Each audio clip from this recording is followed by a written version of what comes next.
আসসালামু আলাইকুম সুপ্রিয় শিক্ষার্থীবৃন্দ, তোমাদেরকে অভিনন্দন। আজকের এই ক্লাসে এখানে আমরা আরেকটি ক্লাস নিয়ে তোমাদের সাথে যুক্ত হয়েছি। ময়মনসিংহ বোর্ড 2022 বল চ্যাপ্টার থেকে, পদার্থবিজ্ঞান বল চ্যাপ্টার থেকে এই সমস্যা তোমাদের আসছে, এটা আমরা আলোচনা করার চেষ্টা করব। প্রথমে আমরা উদ্দীপক লিখবো, তারপরে আমরা সমস্যাগুলো সমাধান করার চেষ্টা করব। এ একটা বস্তু যার বর এবং আদিবেগ দেওয়া আছে, বি একটা বস্তু যার বর এবং আদিবেগ দেওয়া আছে।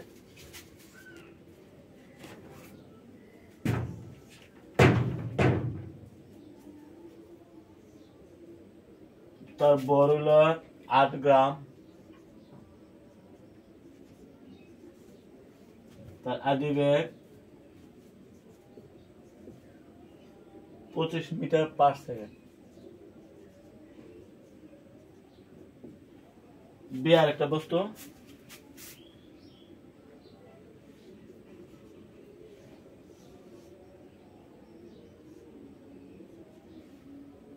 যার বর m2,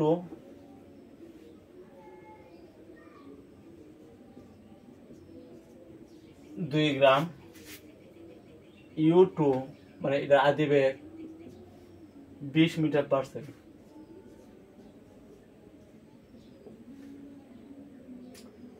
এগুলো আমাদের দুইটা উদ্দীপক, যে বলের চ্যাপ্টার থেকে সমস্যা আসাটা আমরা লক্ষ্য করবো। এই যে তাদের বেগের দিকগুলো কোন দিকে, দিকে একই দিকে নাকি বিপরীত দিকে। আমরা এ বস্তুটার দিক কিন্তু সামনের দিকে, কিন্তু বি বস্তুটার দিক কিন্তু অর্থাৎ পরস্পরের দিকে কিন্তু এখানে দিকটা আছে। তাহলে প্রথম বস্তুর আদিবেগ আমরা ধরবো 25 মিটার পার সেকেন্ড, দ্বিতীয় বস্তু যে বি বস্তু এটা আদিবেগ কিন্তু -20 মিটার পার সেকেন্ড ধরতে হবে, কারণ এটা দিকটা কিন্তু একই দিকে না।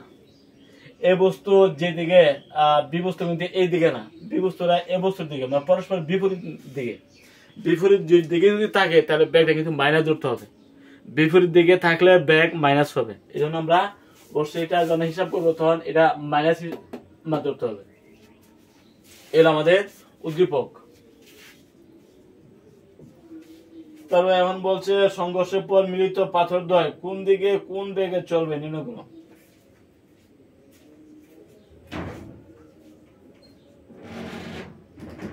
সংঘর্ষের পর মিলিত পাথরদ্বয়, এই দুইটা পাথর, একটা হলো এ একটা হলো বি, মিলিত পাথরদ্বয়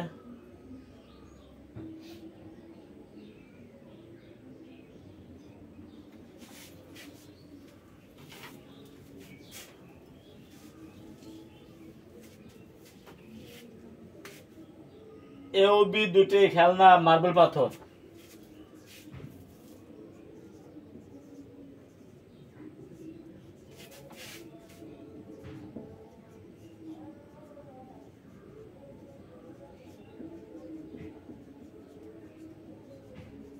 পাথর খেলার এক পর্যায়ে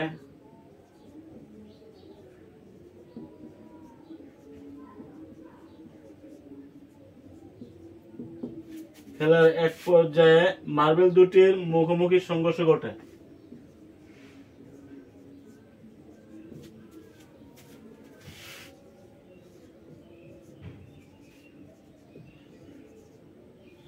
মুখোমুখি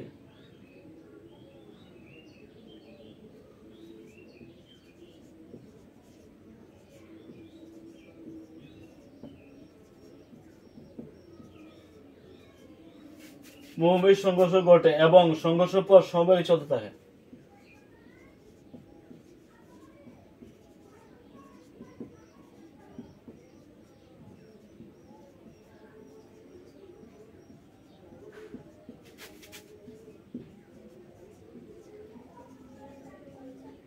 সমবেগে চলতে থাকে, এই হলো আমাদের উদ্দীপক।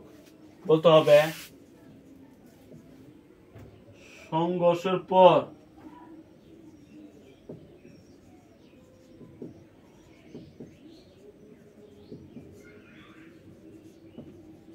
মিলিত পাথরদ্বয়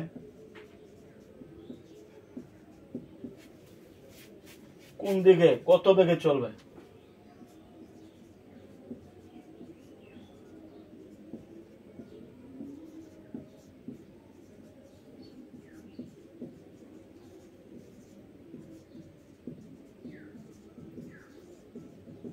কোন দিকে কত বেগে চলবে এটা এই আমাদের উদ্দীপক।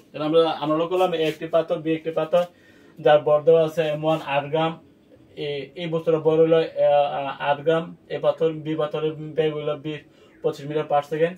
অপরদিকে বি আরেকটি পাথর যার বর হলো M2 2 গ্রাম এবং তার আদি বেগ কিন্তু 20 মিটার পার সেকেন্ড।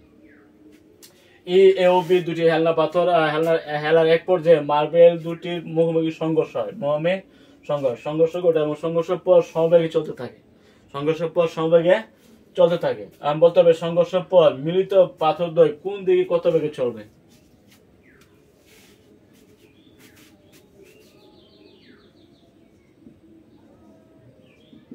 সংঘর্ষের পর মিলিত বেগ B is equal to what?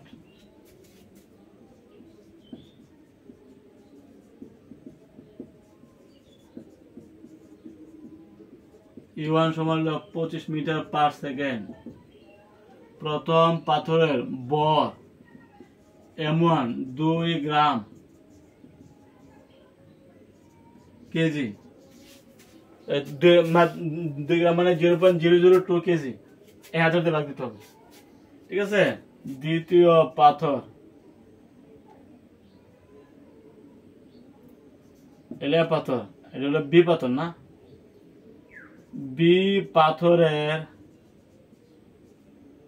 Beg U2 20 metre per second, বর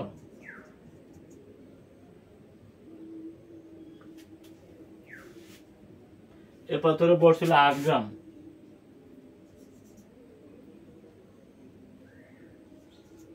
আর বি পাথরের বর হলো 2 গ্রাম।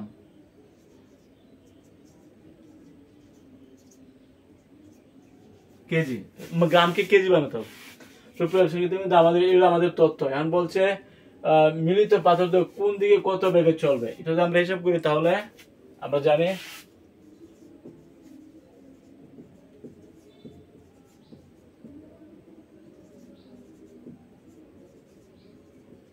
ভরবেগের সংরক্ষণ সূত্র থেকে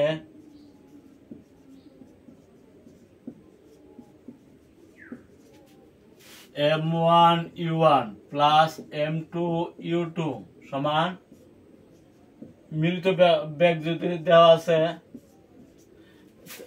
তাহলে এই দুই পাথরের সংঘর্ষ পরে মিলিত বেগ হলো B। তাহলে আমরা যদি হিসাব করি M1 হলো 0.008 ইন্টু আদি বেগ হলো 25 metre per second, M2 0.002 U2, এটা মাইনাস ধরতে হবে যেহেতু এটা দিকটা উল্টা, মাইনাস 20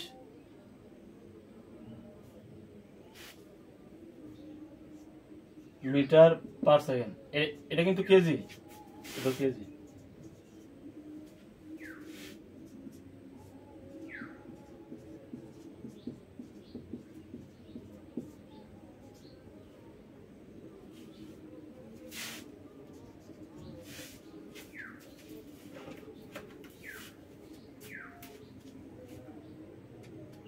জিরো 0.08 ইন্টু 25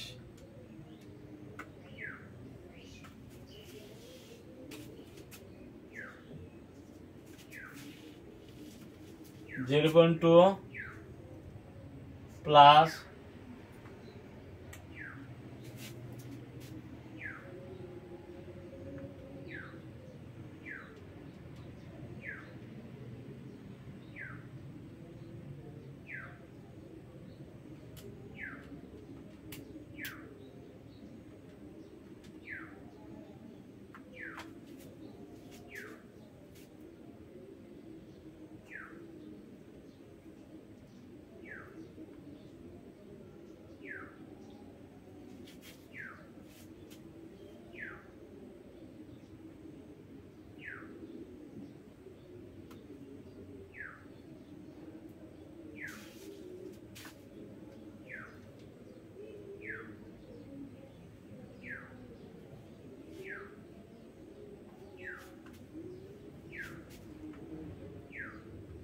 এটা হবে মাইনাস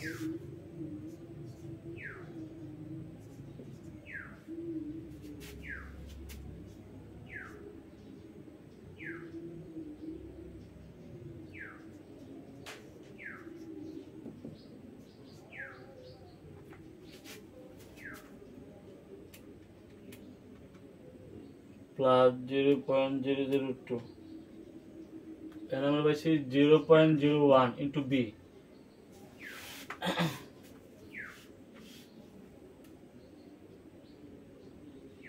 0.008, 0.2,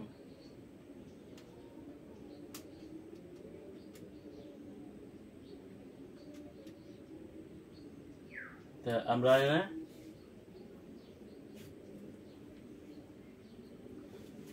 আমরা পাইছি এখানে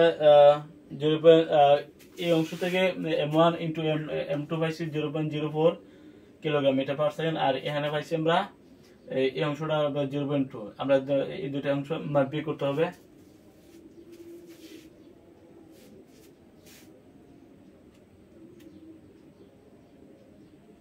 -0.2 মাইনাস 0.04, 0.16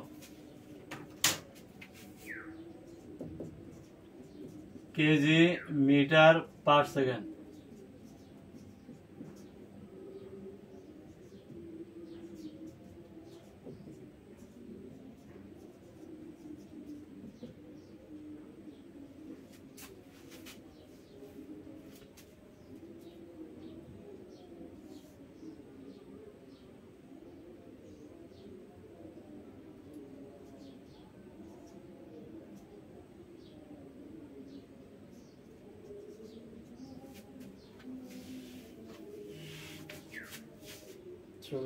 ভাগ 0.01, আমরা পাইছি 16 মিটার পার সেকেন্ড।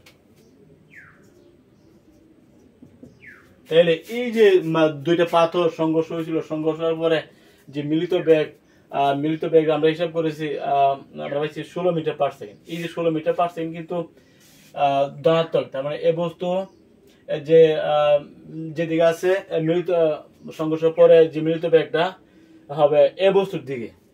কার দিকে? এ বস্তুর দিকে। সুতরাং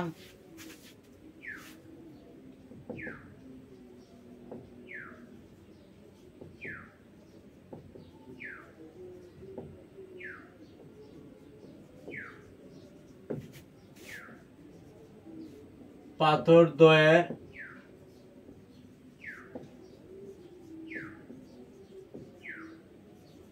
এ পাথরের দিকে, এ পাথরে যেহেতু আমরা এ পাথরের যে ব্যাগটা এটা কিন্তু ধনাত্মক, আর বি পাথরের যে ব্যাগটা এটা ঋণাত্মক ধরছে, যেহেতু দিক ঠিক নাই, দিকটা মানে উল্টা দিকে, আমরা মিলিত ব্যাগ পাইছি কিন্তু ধনাত্মক। এ বস্তু যে ব্যাগটা এটাও ধনাত্মক। তাহলে আমরা বোঝা গেল যে মিলিত যে সংঘর্ষ হয়েছে এবং বি পাথর যে সংঘর্ষ পরে যে পাথর মিলিত পাথর তো কোন দিকে যাবে, যেহেতু আমরা ধনাত্মক পাইছি, তো বোঝা গেল এ পাথর যে যেদিকে মিলিত ব্যাগ কিন্তু এ পাথরের দিকে, সংঘর্ষের পর পাথরদের মিলিত ব্যাগ হবে এ পাথরের দিকে। ঠিক আছে, এটা আমাদের গয়ের আনসার।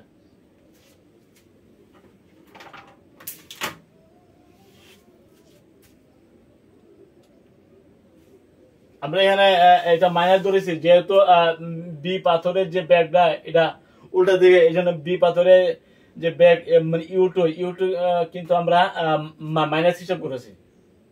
ঠিক আছে, কিলোগ্রাম মিটার পার্সেন্ট বলছি, যেহেতু বর আছে তারপরে ব্যাগ আছে, kilogram metre percent, kilogram metre percent, তো বিয়োগ করলে হবে কিলোগ্রাম মিটার পার্সেন্ট। তো নিচে বর প্লাস বর, M1 হলো প্রথম পাথরের বর, M2 হলো দ্বিতীয় পাথরের বর, তাহলে এখানে কেজি বলতে পারি। তো কেজি বাদ গিয়া মিটার পার্সেন্ট, তাহলে মিলিত ব্যাগ হলো 16 মিটার পার সেকেন্ড। যেহেতু এটা ধনাত্মক, এই জন্য এ পাথরের দিকে হবে পাথরদের মিলিত ব্যাগ। আমরা যদি ঋণাত্মক পাইতাম বি পাথরের দিকে বলতাম। ওকে,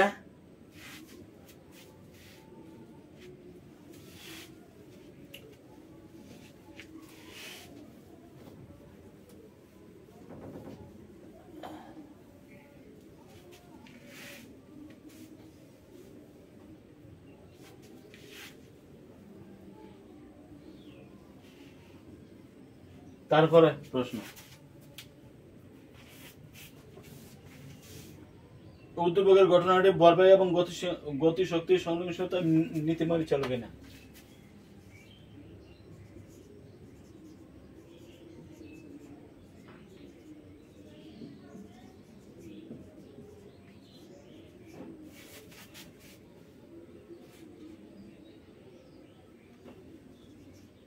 ভরবেগ ও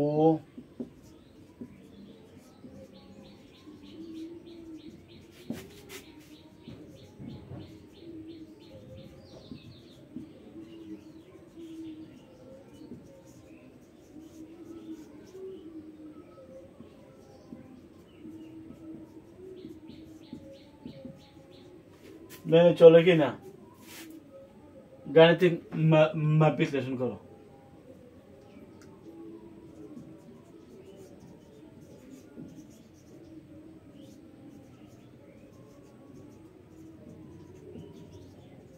করো।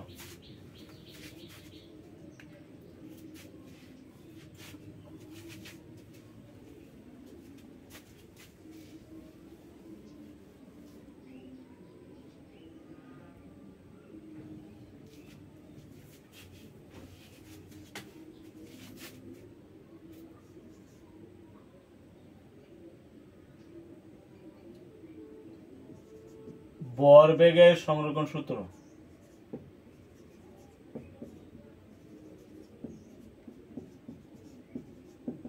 আমরা জানি m1 u1 plus m2 u2 সমান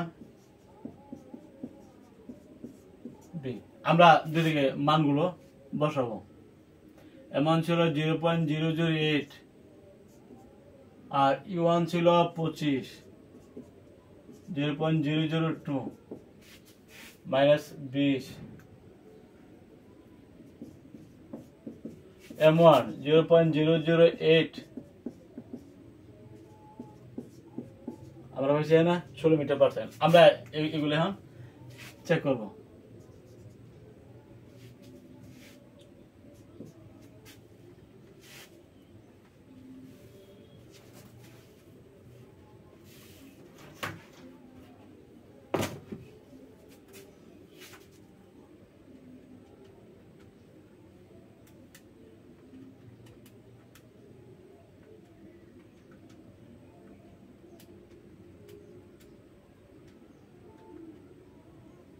আমরা পাইছি 0.16 এই সাইড আমরা 0.16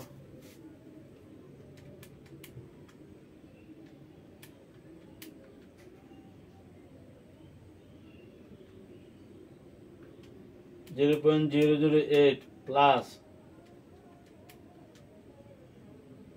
ইন্টু 16 0.16 তার মানে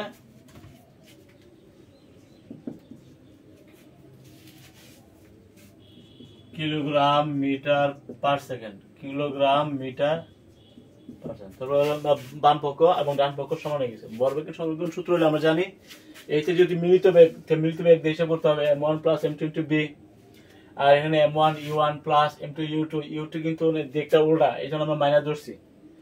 u2 মানে দ্বিতীয় পাথর বি পাথরের ব্যাগ এটা উল্টা দিকে, এই জন্য আমরা মাইনাস ধরছি। আর যদি একই দিকে হইতো তাহলে প্লাস হইতো। তাহলে আমরা হিসাব করতে m1 into u1 plus m2 into u2 আমরা হিসাব করেছি 0.16, হিসাব করলে 0.16 কিলোগ্রাম মিটার পার সেকেন্ড। আর এদিকে আছে m1 plus m2 into B পাইছি আমরা 16 মিটার পার সেকেন্ড, এবং m1 প্লাস m2 হিসাব করলে 0.16 তারপরে ভরবেগের সংরক্ষণ সূত্র মেনে চলে। সুতরাং প্রদত্ত ঘটনা ভরবেগের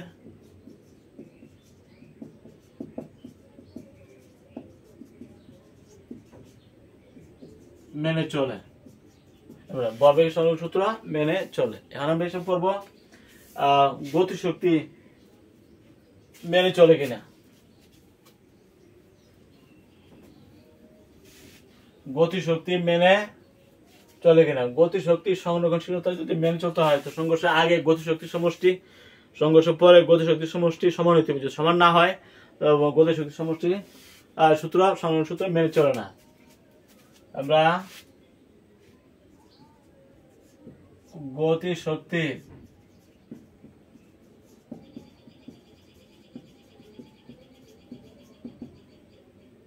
তাহলে আমরা সংঘর্ষের আগে half m1 u1 square plus half m2 u2 square সমান সমান হইতে হাফ স্কয়ার, তাই না? আমরা এখন এর হিসাবটা করব।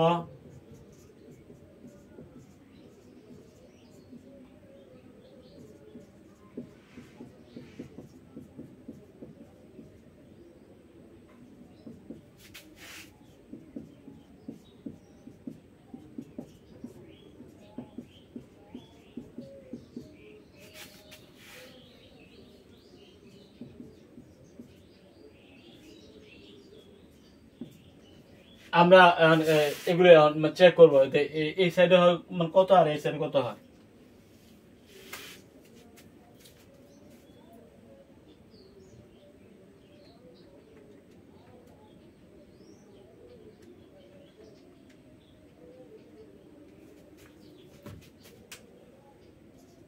টু 2.5 জুল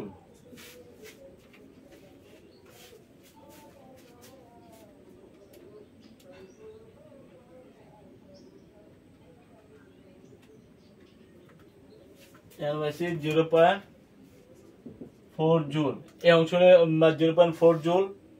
আর সংঘর্ষের আগে গতিশক্তি সমষ্টি আমরা হিসাব করতেছি। সংঘর্ষের আগে half m1 u1 square plus half m2 সংঘর্ষের আগে, এটা সংঘর্ষ পরে। সংঘর্ষের আগে আমরা মানে এই অংশে পাইছি 2.5 জুল আর এই অংশে পাইছি 0.4 জুল। আর এদিকে আমরা এখন হিসাব করব।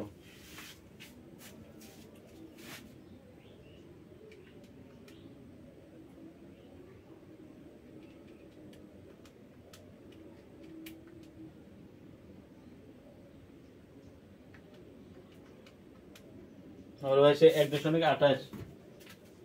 1.28 জুল, ঠিক আছে? তো এই হলো সংঘর্ষ পরে। সংঘর্ষ পরে গতিশক্তি সমষ্টি আমরা পাইছি 1.28 জুল। আর সংঘর্ষ আগে গতিশক্তি সমষ্টি পাইছি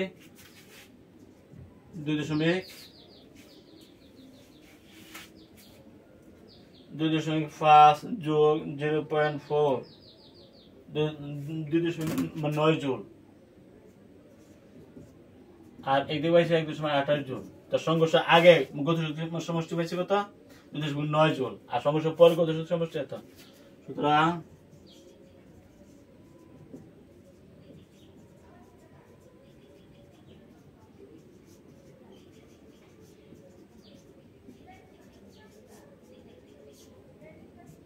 নট সংঘর্ষের পরে সংঘর্ষের পরে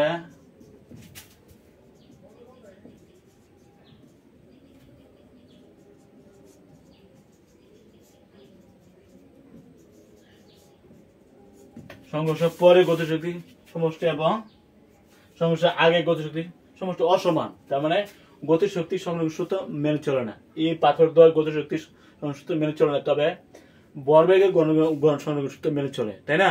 এর আমরা এই সিদ্ধান্ত পৌঁছলাম। আমরা হিসাব করেছি গতিশক্তি সংঘর্ষের আগে গতিশক্তি সমষ্টি, সংঘর্ষের পরে গতিশক্তি সমষ্টি। এখানে মিলিত বেগ দিয়ে হিসাব করছি। যেহেতু মিলিত বেগ আছে, মিলিত বেগ দিয়ে হিসাব করতে হবে half m1 plus m2 into মিলিত বেগের স্কোয়ার। আর এখানে সংঘর্ষ আগে half m1 u1 square half m2 u2 square, u2 কিন্তু এখানে মাইনাস ধরতে হবে। যাই হোক, আমরা সবগুলো হিসাব করে এই সংঘর্ষ আগে পাইছি 2.9 জুল, সংঘর্ষের পরে পাইছি 1.28 জুল। তার মানে অসমান। তার মানে গতিশক্তি সংরক্ষণ সূত্র পাথরদ্বয় সংঘর্ষ হওয়ার পরে মেনে চলে না, কিন্তু ভরবেগের সংরক্ষণ সূত্র আমরা পাইছি সমান। ভরবেগের সংরক্ষণ সূত্র মেনে চলে। ওকে, পরের প্রশ্ন,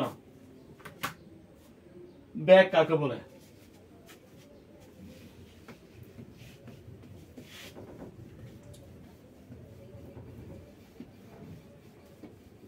বেগ একক সময়ে বস্তু অতিক্রান্ত দূরত্বকে বলা হয়। কোন নির্দিষ্ট থেকে কোন বস্তুর একক সময়ের কোন নির্দিষ্ট থেকে বেগ কাকে বলে? প্রশ্ন, বেগ কাকে বলে?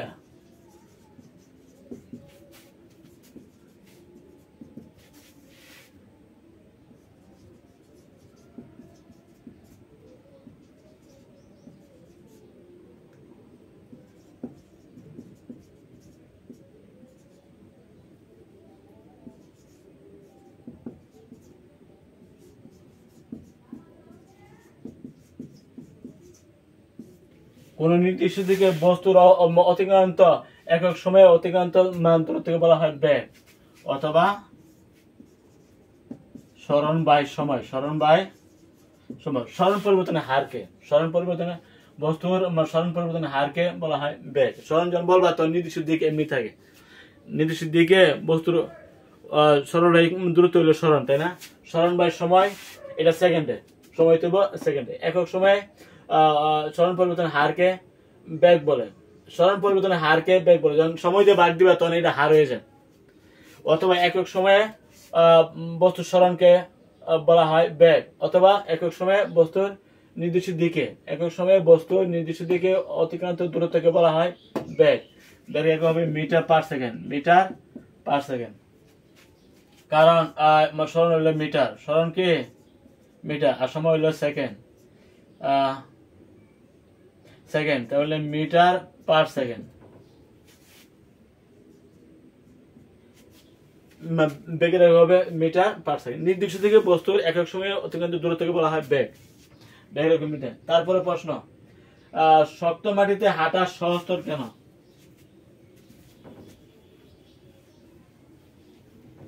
শক্ত মাটিতে হাঁটা সহজ কেন? আমরা জানি নিউটনের গতির তৃতীয়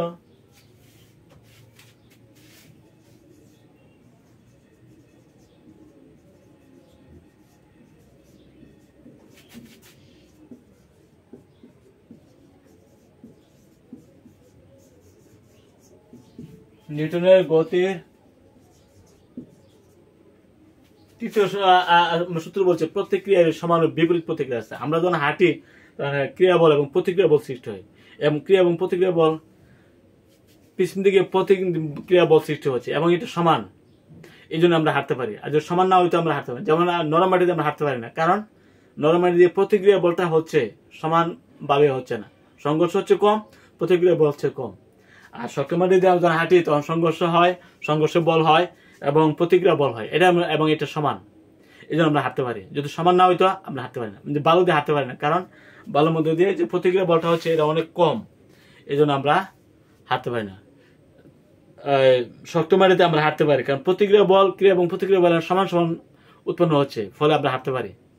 ঘর্ষণের জন্য প্রতিক্রিয়া বল সমানভাবে উৎপন্ন। আর যদি প্রতিক্রিয়া বলটা সমান না হয় তাহলে আমরা হাঁটতে অসুবিধা হয়। যেমন নরম মাটিতে হাঁটতে পারি না, প্রতিক্রিয়া বল সমানভাবে তৈরি হচ্ছে না। তারপরে বালু উপর দিয়ে হাঁটতে পারি না, কারণ প্রতিক্রিয়া বল এখানে সমান হচ্ছে না। নিউটনের গতির তৃতীয় সূত্র হলো ক্রিয়া এবং প্রতিক্রিয়া বল সমান, এই জন্য আমরা হাঁটতে পারি। আর যদি সমান না হয় তাহলে আমরা হাঁটতে পারি না। নরম মাটির মধ্যে দিয়ে প্রতিক্রিয়া বল হচ্ছে না, সমানভাবে হচ্ছে না, এই জন্য আমরা হাঁটতে পারি না। ঠিক আছে, বালুর উপর দিয়ে হাঁটতে পারি না, কারণ বালুতে প্রতিক্রিয়া বল সমানভাবে উৎপন্ন হচ্ছে না, ঘর্ষণ কম হচ্ছে, প্রতিক্রিয়া বল কম হচ্ছে, এই জন্য হাঁটতে পারি না। ঠিক আছে, এই হলো নিউটনের গতির তৃতীয় সূত্র মোতাবেক প্রতিক্রিয়ার সমান বিপরীত প্রতিক্রিয়া আছে, প্রতিক্রিয়ার সমান ও বিপরীত, এটা হলো প্রতিক্রিয়া বল।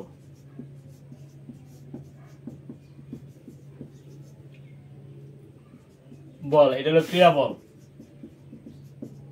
বল ক্রিয়া বল এবং প্রতিক্রিয়া বল সমান, দিকটা উল্টা কিন্তু এটা কিন্তু সমান।